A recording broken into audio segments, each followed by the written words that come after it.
Hi, I'm Alex Draycott. I'm the creative director over at Ironwood Studios. And I'm Seth Rosen, the game director on our first title, Pacific Drive. We're going to take a look at the game today. It's a driving survival crafting adventure set in the Pacific Northwest. We find ourselves here in the Olympic Exclusion Zone, where your only lifeline is an old station wagon. We're going to start this walkthrough in the garage. It's your base of operations where you start and end every trip. Eventually it'll start to feel like home, and while it can be upgraded, the car is the real star of the show. It's not just a vehicle, it's also the key to your survival. Each part has a purpose, and they can be swapped and upgraded.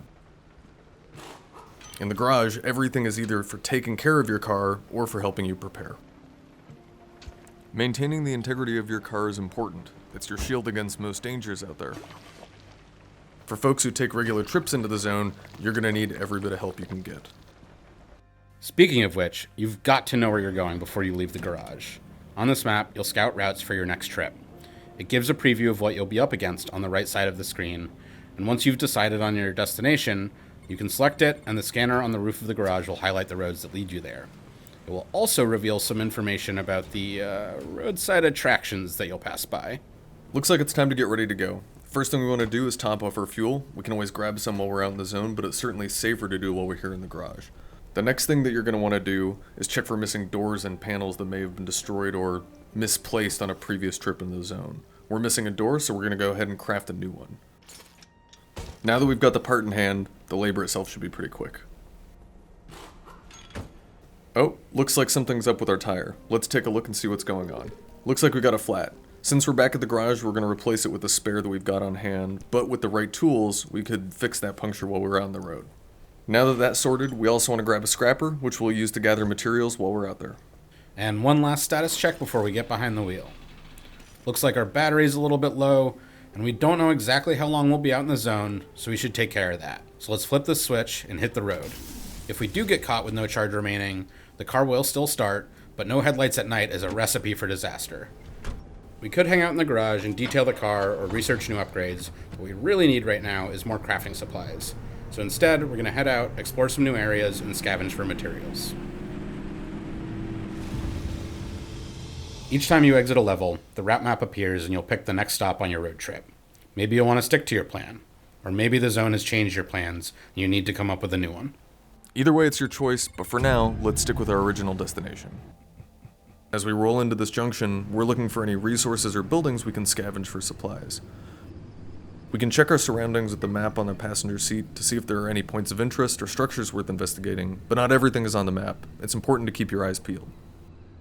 We're currently in the damp forest, which is one of our biomes. Each is different with their own resources to gather and hazards you'll have to avoid. Pacific Drive also features a dynamic time of day and weather system, and since we're in the Pacific Northwest, there's about as much rain as you'd expect. And there's even stranger weather to get caught up in as well.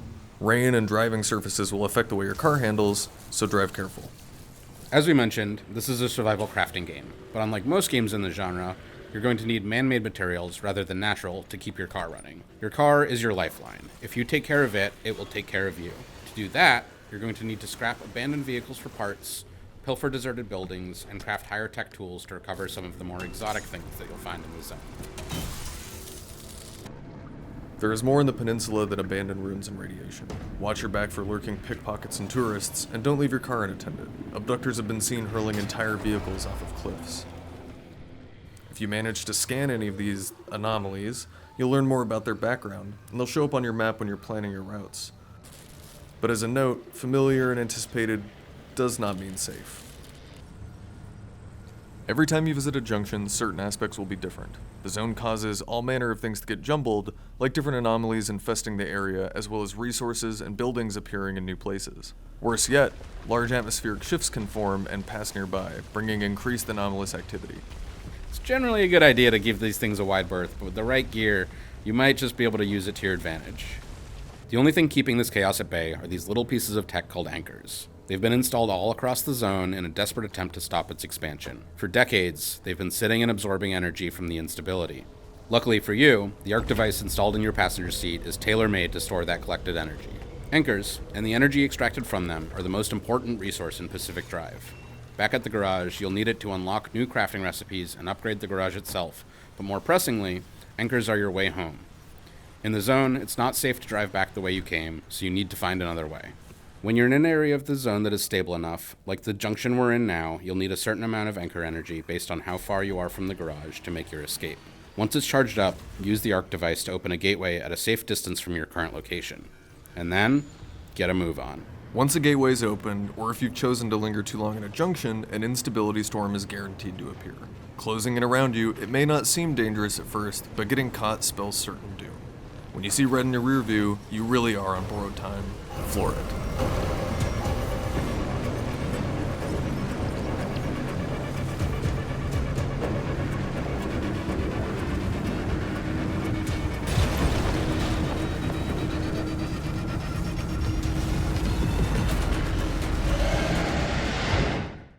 We made it back, and with a good haul of resources. We should, though, talk about what happens when you die out in the zone. We won't spoil too much now, but there is more to this garage and your car than at first glance. If you die, you'll still return to the garage, and the game continues, albeit with your ride in a worse state than when you started.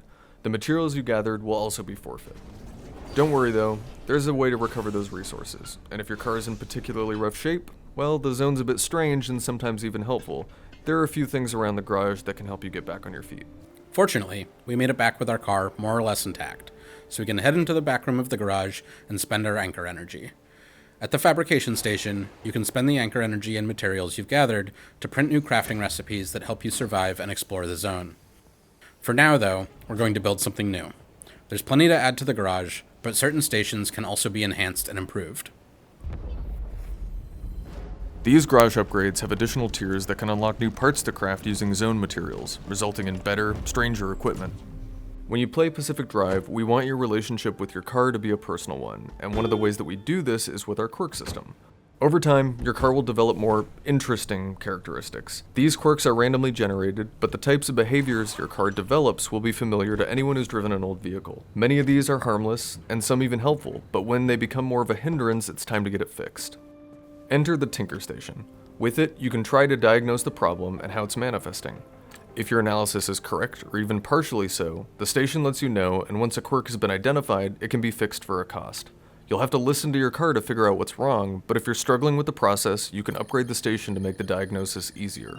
The garage is always safe, a respite from the chaos of the zone. Unload your trunk, turn on some tunes, catch your breath, and take a moment to tend to your car and nurse it back to health. You'll be mighty glad you did the next time you're barreling down a hill, beset by anomalies, racing towards a gateway. All of the necessary repairs can be done by hand, and there are garage stations that can do some of the work for you. That said, you might be better off recycling an especially busted panel and then using some of the crafting materials that you get back to build yourself an upgraded part, or at least a fresh one. In Pacific Drive, everything can be installed in multiple places on the car. Maybe that means you put a saddlebag on the driver's side for easy access to spare tools, or maybe it means putting a nitro boost on the front bumper for when you need to back out of a sticky situation and do it fast. And it's not just functional and structural parts that can be customized when it comes to making the car your own. Paint all the panels and doors with whatever colors you collect down the zone, and if you find them, there are decal kits that can be applied as well. Beyond that, there are multiple other slots where you can install the various cosmetic trinkets and stickers you find while exploring, assuming you can successfully make it back with them in your trunk.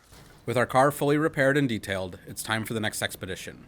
Our last trip was successful, so the route we took gets uploaded to the system and reveals new junctions to explore.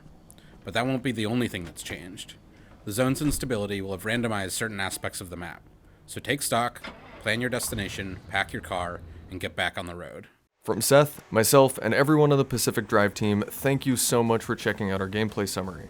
We hope you've learned a bit more about surviving out in the zone, and we can't wait to see you behind the wheel on February 22nd. Pre-order Pacific Drive now on PlayStation 5, and remember, the only way out is through.